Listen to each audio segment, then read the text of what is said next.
Hello बच्चों। तो कैसे हो आप सभी। तो बच्चों आज हम एक्सरसाइज 6.3 का क्वेश्चन नंबर 7 करेंगे। तो बच्चों इस क्वेश्चन को करने के लिए सबसे पहले आपको ना इसकी स्टेटमेंट को अच्छे से समझना होगा कि स्टेटमेंट में वो क्या कह रहा है। तो देखिए ध्यान से हम पढ़ते हैं। वो क्या कह रहा है कि the students of class 8 of a school denoted 2401 in all for prime minister national relief fund. तो कुछ बच्चों हैं 8th क्लास के, उन्होंने प्राइम मिनिस्टर फंड के लिए ये 2401 रुपीज़ हैं वो डिनोट किए। अब ये ध्यान से पढ़ने वाली बात है कि each student denoted as many rupees as the number of students in the class. तो इसका क्या मतलब हुआ, मान लीजिए हमारे पास आपकी यही 8th क्लास है, तो उसमें हम टोटल मान लें 50 स्टूडेंट्स हैं। अगर हम टोटल कितने स्टूडेंट्स माने 50 स्टूडेंट्स अगर टोटल मान लेते हैं, तो वो बोलते हैं कि जितने स्टूडेंट्स हैं तो हर एक बच्चा उतने ही रुपीज़ डोनेट करेगा। अगर 50 स्टूडेंट्स हैं तो हर बच्चा कितने रुपीज़ डोनेट करेगा, रुपीज़ 50 ईच। तो हर एक बच्चा 50 रुपीज़ वो डिनोट करेगा। तो टोटल अमाउंट कितनी हो जाएगी हमारे पास 50 × 50। अब ऐसे ही हम मान लेते हैं कि अगर आपकी क्लास में 32 स्टूडेंट्स हैं, अगर आपकी क्लास में 32 स्टूडेंट्स हैं तो हर एक बच्चा कितने रुपीज़ डोनेट करेगा, 32 रुपीज़ हर एक स्टूडेंट है वो देगा। तो टोटल अमाउंट कितनी डोनेट होगी, 32 × 32। तो यही बात वो कह रहा है कि जितने हमारे पास क्लास में स्टूडेंट्स होंगे तो हर एक बच्चा उतने ही रुपीज़ है वो डोनेट करेगा। तो उसने पूछा है कि क्लास में कितने स्टूडेंट्स होंगे। तो हम यहाँ से सपोज कर लेते हैं, लेट द नंबर ऑफ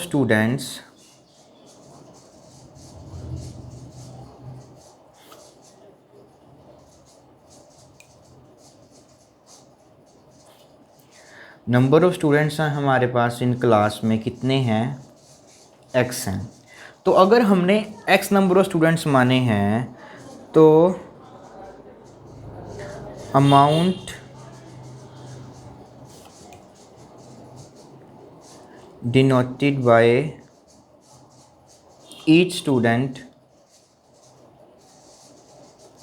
तो अगर हमने माना है कि उस क्लास में x नंबर ऑफ स्टूडेंट्स हैं तो वो कितने अमाउंट डिनोट करेगा हर एक बच्चा, तो x रुपीज़ करेगा। तो यहाँ से हमारे पास जो टोटल अमाउंट है जो वो डिनोट करेंगे वो आ जाएगी आपके पास बच्चों x × x means x²। But जो टोटल अमाउंट हमारे पास गिवन है वो कितनी है, 2401। तो यहाँ से हम x की वैल्यू आ जाएगी हमारे पास पॉजिटिव स्क्वायर रूट ऑफ 2401। तो अब हम 2401 का एक पॉजिटिव स्क्वायर रूट है वो फाइंड कर लेते हैं। तो देखो ये हमारे पास जो नंबर है 2401, तो ये 2 पे तो जाएगा नहीं, 3 पे 4 5 6 7 डिविजिबिलिटी रूल से 3 पे भी नहीं आएगा। तो हम 7 पे कोशिश करते हैं।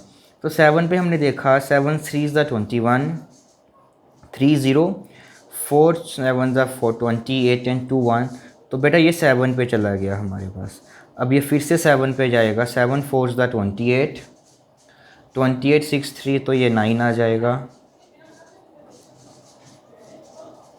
तो फिर ये 7 पे जा रहा है और ये 7 पे। तो हमारे पास बच्चों क्या आ गया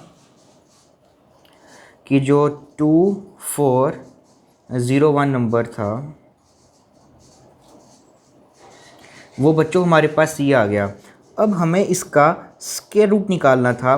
तो स्क्वायर रूट के लिए हम इसकी पेयरिंग कर लेंगे, दैट इज़ 7 × 7। तो बच्चों वो आ जाएगा हमारे पास 49। तो उस क्लास में टोटल स्टूडेंट्स कितने थे, 49। तो हर एक बच्चे ने कितनी अमाउंट पे की, 49।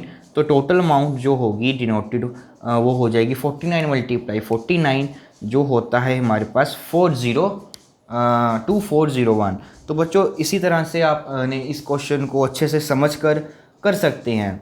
मतलब कि बस बेसिक सी बात ये थी कि जितने नंबर ऑफ़ स्टूडेंट्स होंगे हमारे पास एक क्लास में तो हर एक बच्चा उतने ही अमाउंट डिनोट करेगा।